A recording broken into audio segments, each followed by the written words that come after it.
Stock market అంటే మనకి చాలా ఇష్టం కదా. మన దేశంలో చాలా మంది ఈ స్టాక్ మార్కెట్లో డబ్బుని పెట్టుబడి పెట్టి కోటీశ్వర్లు అయ్యారు. అదేవిధంగా చాలా మంది ఇదే స్టాక్ మార్కెట్లో పెట్టుబడి పెట్టి వాళ్ళ డబ్బుని పోగొట్టుకుంటూ ఉన్నారు. వై? ఎందుకంటే చాలా మంది బాగా రీసెర్చ్ చేసి మంచి స్టాక్స్లో మాత్రమే పెట్టుబడి పెడుతూ ఉంటారు. అలాంటి వాళ్ళకి లాభాలు వస్తూ ఉంటాయి. మరికొందరు ఎటువంటి రీసెర్చ్ లేకుండా బ్లైండ్గా ఏదో ఒక స్టాక్లో పెట్టుబడి పెడుతూ ఉంటారు. వాళ్ళకి లాసెస్ వస్తూ ఉంటాయి. సో ఈరోజు ఈ వీడియోలో మీరు కనుక ఇప్పుడు మీ డబ్బుని స్టాక్ మార్కెట్లో పెట్టుబడి పెడదాం అనుకున్నట్లయితే మళ్ళీ చెప్తూ ఉన్నా ప్రెజెంట్ ఏ స్టాక్స్ బాగున్నాయో చెప్తా. సింపుల్గా చెప్పాలంటే టాప్ 10 స్టాక్స్ ఏమున్నాయో చెప్తా. అది కూడా ఈ వీక్లీ మ్యాగజైన్ని రిఫరెన్స్గా తీసుకొని చెప్తూ ఉన్నా. అర్థమైందండి? ఇది ఇండియాలోనే టాప్ మ్యాగజైన్.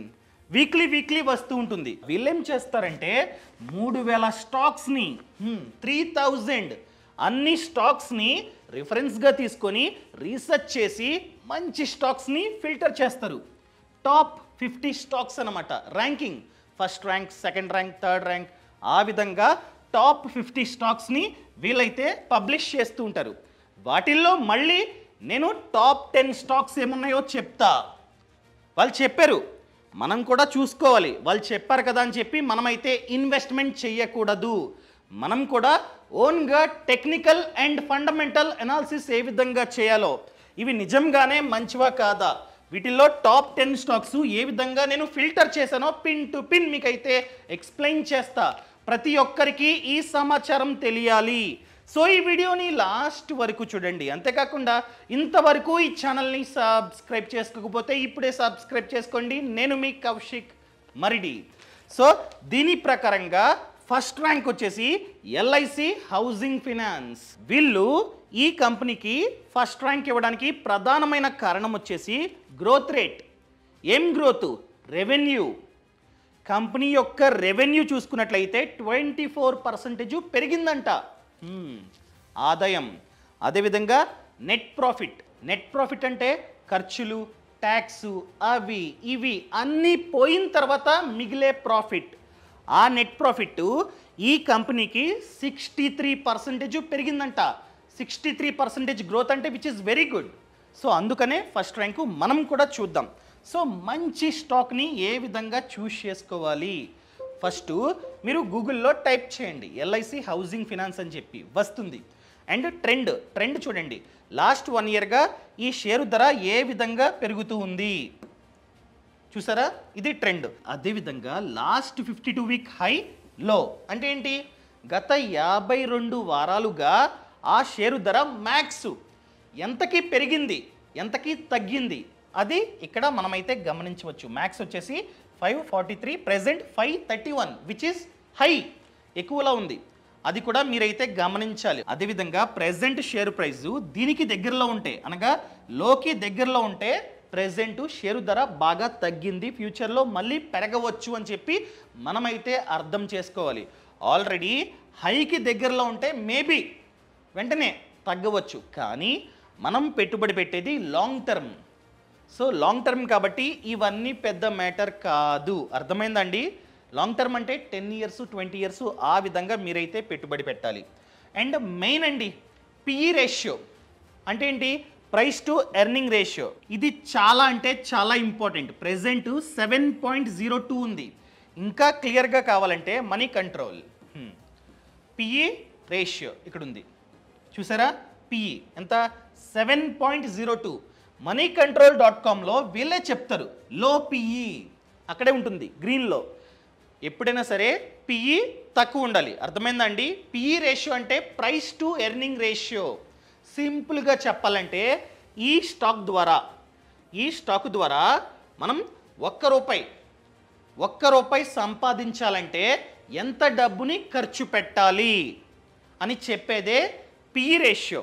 సో ఇక్కడ ఎంత ఉంది? 7.02 ఉంది. అంటే మనం ₹1 సంపాదించడానికి ఈ స్టాక్లో 7 రూపీస్ని పెట్టుబడి పెట్టాలి. 7 రూపీస్ పెట్టుబడి పెడితే మనకి ₹1 ప్రాఫిట్ అన్నది వస్తుంది. మనం కంపేర్ చేసుకోవాల్సింది సెక్టర్. ఈ సెక్టర్ ఇక్కడే ఉంటుంది. నేము ఇదిగోండి సెక్టర్ ఫినాన్స్, హౌసింగ్. సో ఆ సెక్టర్ పిఈ చూసుకున్నట్లయితే ఎంత ఉంది? Sector PE 9.46. చూసారా? సెక్టర్ పిఈతో కంపేర్ చేసుకుంటే ఈ స్టాక్ పిఈ తక్కువ ఉంది, 7.02. So which is very good. అర్థమైందా అండి? సో పిఈ రేషియో అంటే అర్థమైంది కదా, ₹1 సంపాదించడానికి మనం ఆ స్టాక్లో ఎంత డబ్బుని పెట్టుబడి పెడుతూ ఉన్నాం అది తక్కువ ఉండాలి. దేంతో కంపేర్ చేస్తే? సెక్టర్ పిఈతో కంపేర్ చేస్తే తక్కువ ఉండాలి. ఇది 9 ఉంది, అది 7 ఉంది. So which is good. దాని ప్రకారంగా కూడా మనమైతే కన్సిడర్ చేసుకోవచ్చు. అండ్ పీబీ రేషియో, పీబీఆ అంటే price to book value ratio. అర్థమైందా అండి? Price to book value ratio. అసలు బుక్ వాల్యూ అంటే ఏంటి చెప్తా. మీకు కావాలంటే, ఇంకా క్లియర్గా కావాలంటే screener.com ఇక్కడ ఉంటుంది. సేమ్ స్టాక్ ఇదిగోండి. బుక్ వాల్యూ ఎంత? 531. షేరు ధర 531 సేమ్ ఉంది. అసలు బుక్ వాల్యూ అంటే రేపు ఈ కంపెనీని మూసేస్తే మనకి ఎంత డబ్బు వెనక్కి వస్తుంది ఒక షేరు పైన? ఎంత? 531. దాన్ని చూపించేదే బుక్ వాల్యూ. లాస్ ఉందా? లేదు. ఎందుకంటే షేరు ధర 531, బుక్ వాల్యూ 531. మనకి ఎటువంటి లాసు లేదు. ఇది బుక్ వాల్యూ పర్ షేర్. అసలు పీబీ రేషియో అంటే ఫార్ములా ఉంది, చూపిస్తా ఆగండి. సో ఫార్ములా వచ్చేసి పీబీ రేషియోది ఇది, present share price divided by book value per share. అర్థమైందా అండి? అక్కడ 531 ఉంది, divided by book value per share same 531 అంటే 1. అర్థమైందా అండి? ఇది పీబీ రేషియో. నార్మల్గా ఇది బిలో 1 అనగా 0.2, 0.3 ఆ విధంగా ఉంటే అండర్ వాల్యూడ్. అదే 1 కన్నా ఎక్కువ ఉంటే ఓవర్ వాల్యూడ్. ఎప్పుడైనా సరే గుర్తుపెట్టుకోండి, పీబీ రేషియో 1 ఆ విధంగా ఉంటే మంచిది. సో పీబీ రేషియో పరంగా ఇది మంచి షేర్. అర్థమైందండి? మనకి పీఈ రేషియో గుడ్, అదేవిధంగా పీబీ రేషియో 1 ఉంది, ఇది కూడా గుడ్ అనమాట. ఈ విధంగా మీరు పీఈ రేషియో, పీబీ రేషియో అన్నీ చూసుకోవాలి. ఇక్కడ ఉంటుంది ఇదిగోండి 1. అర్థమైందండి? 1.06 అనమాట. కొంచెం మారుతూ ఉంటుంది ప్రైస్ మారితే. అండ్ దాంతోపాటు మీరు గమనించాల్సింది ప్రాఫిట్స్ అండి, ఫినాన్షియల్స్. ఇదిగోండి లాభాలు ఏ విధంగా వస్తూ ఉన్నాయి. నెట్ ప్రాఫిట్ ఇదిగోండి. ప్రాఫిట్ చూసుకున్నట్లయితే 2022లో 2286 కోట్లు. లాస్ అయితే లేదు, లాభాల్లోనే ఈ కంపెనీ అయితే ఉంది. అదేవిధంగా మీరు కావాలంటే సేమ్ కంపెనీ స్క్రీనర్ ఇక్కడ చూసుకోవచ్చు అనమాట. ఇదిగోండి డెట్ అనగా అప్పు, లాభాల్లో ఉంది అయినా కూడా అప్పులు ఉన్నాయి. ఇది కూడా మీరైతే గమనించాలి. అర్థమైందా? అదేవిధంగా ఆర్ఓఈ, ఇది ఎంత ఎక్కువ ఉంటే అంత మంచిది. ఆర్ఓఈ అంటే రిటర్న్ ఆన్ ఈక్విటీ. మనం మన డబ్బుని ఈ స్టాక్లో పెట్టుబడి పెడుతూ ఉన్నాం. ఆ డబ్బుతో ఏ విధంగా ఆ కంపెనీ లాభాలను క్రియేట్ చేస్తూ ఉంది. ఫర్ ఎగ్జాంపుల్ మీరు ఒక 1000 పెట్టుబడి పెడితే ఆ 1000 రూపాయలతో ఈ కంపెనీ ఎంత రిటర్న్ని సంపాదిస్తూ ఉంది అది చెప్పేదే ఆర్ఓఈ. సో మనం ఎంతైతే డబ్బుని పెట్టుబడి పెట్టామో దాని ద్వారా 11.1% రిటర్న్ని జనరేట్ చేస్తూ ఉంది, విచ్ ఇస్ గుడ్. ఎక్కువే 11% రిటర్న్ అంటే విచ్ ఇస్ గుడ్. సో ఈ విధంగా మనమైతే అప్పులు, లాభాలు ఇవన్నీ చూడవచ్చు అనమాట. మనం కావాలంటే ప్రాఫిట్స్ కూడా ఇక్కడైతే గమనించవచ్చు. ప్రాఫిట్ అండ్ లాస్ ఇదిగోండి. ప్రాఫిట్, నెట్ ప్రాఫిట్ అనగా ఖర్చు అంతా పోయిన తర్వాత net profit.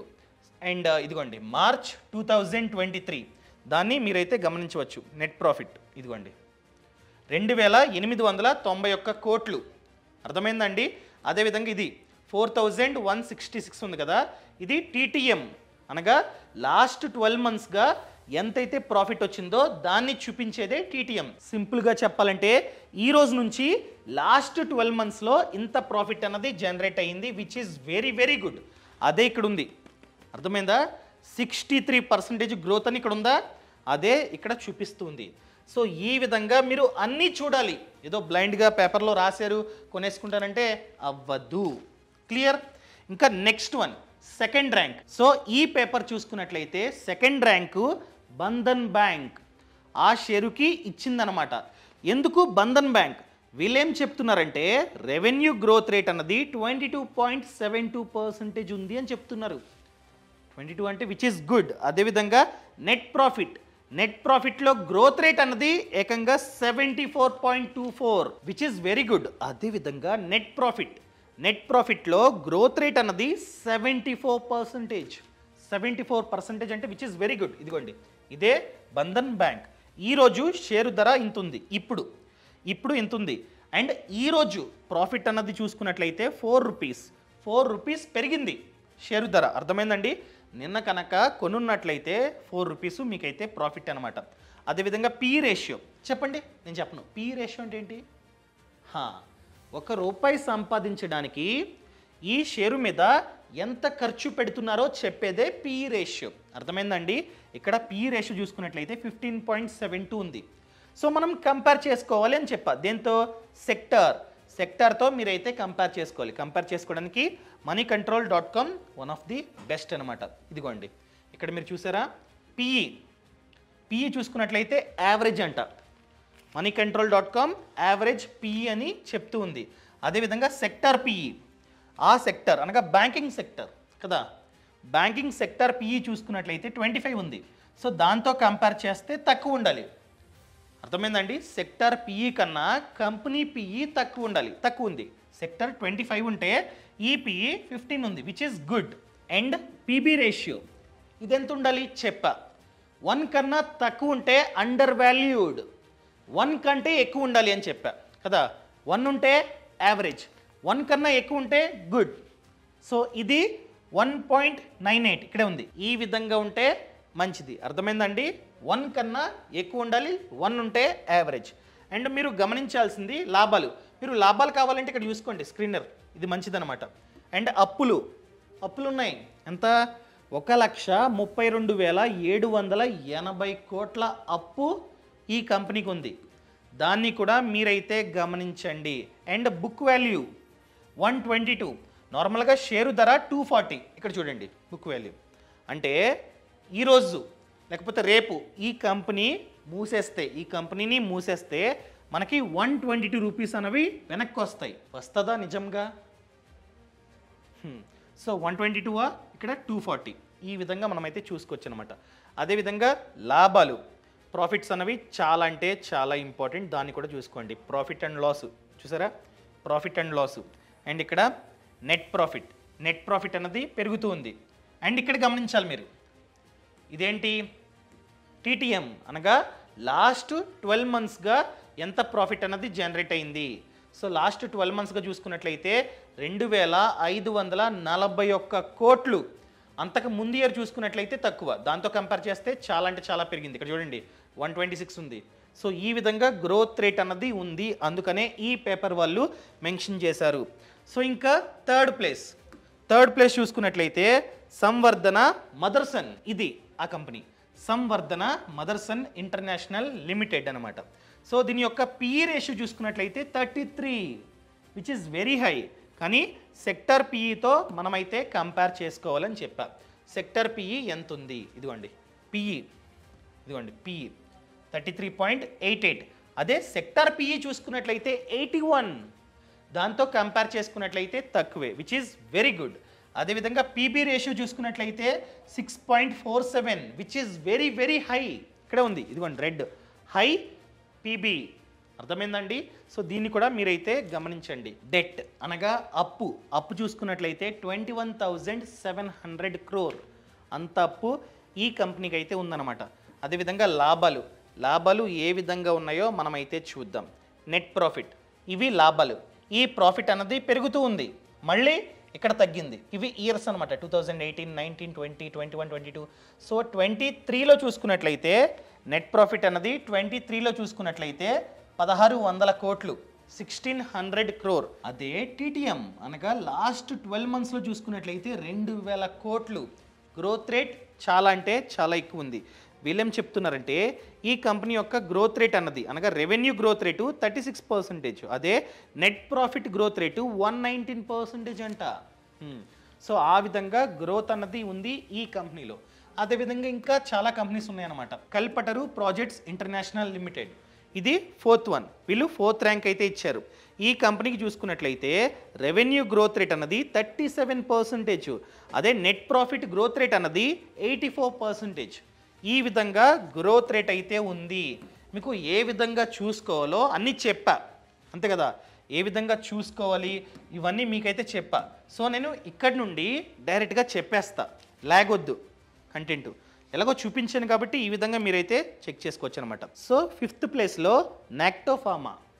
నెక్టోఫార్మా company growth rate చూసుకున్నట్లయితే రెవెన్యూది 43%, అదే నెట్ ప్రాఫిట్ది 74%, which is very good. And 6th ప్లేస్లో యాక్సిస్ బ్యాంక్. సో ఇది బ్యాంకింగ్ సెక్టర్ అన్నమాట. సో గ్రోత్ రేట్ చూసుకున్నట్లయితే 10% రెవెన్యూది, అదే నెట్ ప్రాఫిట్ గ్రోత్ రేట్ చూసుకున్నట్లయితే 93%, which is very very high. అదేవిధంగా next one Aurobindo pharma growth rate చూసుకున్నట్లయితే రెవెన్యూది 21%, అదే నెట్ ప్రాఫిట్ గ్రోత్ రేట్ చూసుకున్నట్లయితే 77%, which is very good. And pharma sector చాలా అంటే చాలా మంచిది. And 8th one Manappuram finance. So ఈ కంపెనీ యొక్క గ్రోత్ రేట్ అన్నది 35%, revenue growth rate 35%, and net profit growth rate చూసుకున్నట్లయితే 44%. And 9th rank Balrampur Chini mills. దీని యొక్క గ్రోత్ రేట్ అన్నది 31%, revenue growth rate 31%, and net profit growth rate అన్నది more than 116%, which is very very very high. And 10th one Maruti Suzuki India. అర్థమైందండి, దీని యొక్క growth rate అన్నది 35%, revenue growth rate 35%. రీసెంట్గా చూసుకున్నట్లయితే గ్రాండ్ విటారా అవి బాగా సెల్ అవుతూ ఉన్నాయి. అండ్ రెవెన్యూ గ్రోత్ రేట్ అన్నది 60%. ఇవి టాప్ 10. ఇవన్నీ చెక్ చేసా, స్టాట్స్ అన్నీ బాగున్నాయి, చూసిన తర్వాతే నేనైతే వీడియో చేస్తున్నా. ఈ సమాచారం నచ్చినట్లయితే లైక్ చేయండి, షేర్ చేయండి. అండ్ ఇంతవరకు ఈ ఛానల్ని సబ్స్క్రైబ్ చేసుకోకపోతే ఇప్పుడే సబ్స్క్రైబ్ చేసుకోండి. అండ్ నోట్, వీటిల్లో పెట్టుబడి పెట్టమని నేనైతే చెప్పట్లా, గుర్తుపెట్టుకోండి. ఎవరి మాట వినొద్దు. మేము చెప్తూ ఉంటాం ఈ స్టాక్స్ బాగున్నాయి, అవి బాగున్నాయి, ఇవి బాగున్నాయి అని చెప్తాం, కానీ అవి ఈరోజు ఇప్పుడు ఈ సెకండ్ బాగున్నాయి, ఫ్యూచర్లో చెప్పలేము. సో అందుకని ఎవరు చెప్పినా కూడా వినొద్దు.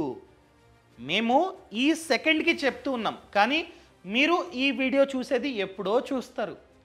సో నేను చెప్పేది ఏంటంటే బాగా రీసెర్చ్ చేయండి, ఏ విధంగా చేయాలో కూడా నేనైతే చూపించా. పిఈ రేషియో, పీబీ రేషియో, అర్థమైందండి, అన్నీ చూపించా. అండ్ ప్రాఫిట్ని ఏ విధంగా చెక్ చేసుకోవాలి అంతా చూపించా. ఇవన్నీ చూసి మీరైతే స్టాక్స్లో ఇన్వెస్ట్మెంట్ చేయండి, అంతేగాని టెక్నికల్ అండ్ ఫండమెంటల్ అనాలిసిస్ లేకుండా మీరైతే పెట్టుబడి పెట్టకండి. మీరు అడగొచ్చు, బాగానే చెప్పారు, కానీ ఏ విధంగా మేము నేర్చుకోవాలి స్టాక్ మార్కెట్ గురించి? ఫ్రీడమ్ యాప్ అండి, ఫ్రీడమ్ యాప్లో కోర్స్ ఉంది. ఫ్రీడమ్ యాప్లో చూసుకున్నట్లయితే 1000 కన్నా ఎక్కువే కోర్సెస్ ఉన్నాయి. ప్రతి దానిపైన కోర్స్ ఉంది, including stock market, which is starting from 599. So maybe మీరు చూసేసరికి 999 అవ్వచ్చు, అనగా ఆ కోర్సు ధర 999 అవ్వచ్చు. ప్రెజెంట్ అన్నది 599 ఉంది. సో ఈ కోర్సులో ఏంటంటే complete A to Z knowledge ఉంటుందన్నమాట. A to Z మీరైతే నేర్చుకోవచ్చు ఈ స్టాక్ మార్కెట్ గురించి. సో మీరు కనుక స్టాక్ మార్కెట్లో పెట్టుబడి పెడదాం అనుకున్నట్లయితే ఫ్రీడమ్ యాప్ని డౌన్లోడ్ చేసుకోండి, కంప్లీట్గా నేర్చుకోండి, ఆ తర్వాత ఇన్వెస్ట్మెంట్ చేయండి. ఓన్లీ ఇదే కాదు, మ్యూచువల్ ఫండ్స్ అండ్ బిజినెస్లు, ఫార్మింగ్, ఎవరైతే బిజినెస్లో సక్సెస్ అయ్యారో ఆ బిజినెస్ మ్యాన్ మనకి ఆ వ్యాపారం గురించి A to Z నేర్పిస్తారనమాట. అర్థమైందండి? సో ఎగ్జాంపుల్గా మీరు ఒక ఫుడ్ ట్రక్ని పెడదాం అనుకుంటున్నారు. ఎవరైతే ఫుడ్ ట్రక్ బిజినెస్లో సక్సెస్ అయ్యారో వాళ్ళు ఆ ఫుడ్ ట్రక్ వద్ద మీకు A to Z నేర్పిస్తారు. ఎంత పెట్టుబడి, అదేవిధంగా మార్కెటింగ్ ఏ విధంగా చేసుకోవాలి, లాభాలు, ఖర్చులు, A to Z. And farming, ఎవరైతే రైతన్న సక్సెస్ అయ్యారో ఆ రైతన్న మీకు A to Z నేర్పిస్తారనమాట. సో ఇప్పుడే ఫ్రీడమ్ యాప్ని డౌన్లోడ్ చేసుకోండి. యాప్ లింక్ అన్నది కింద డిస్క్రిప్షన్లో ఉంది అండ్ పక్కన కామెంట్స్లో కూడా ఉంది. Thank you so much. Thanks for watching. జై హింద్.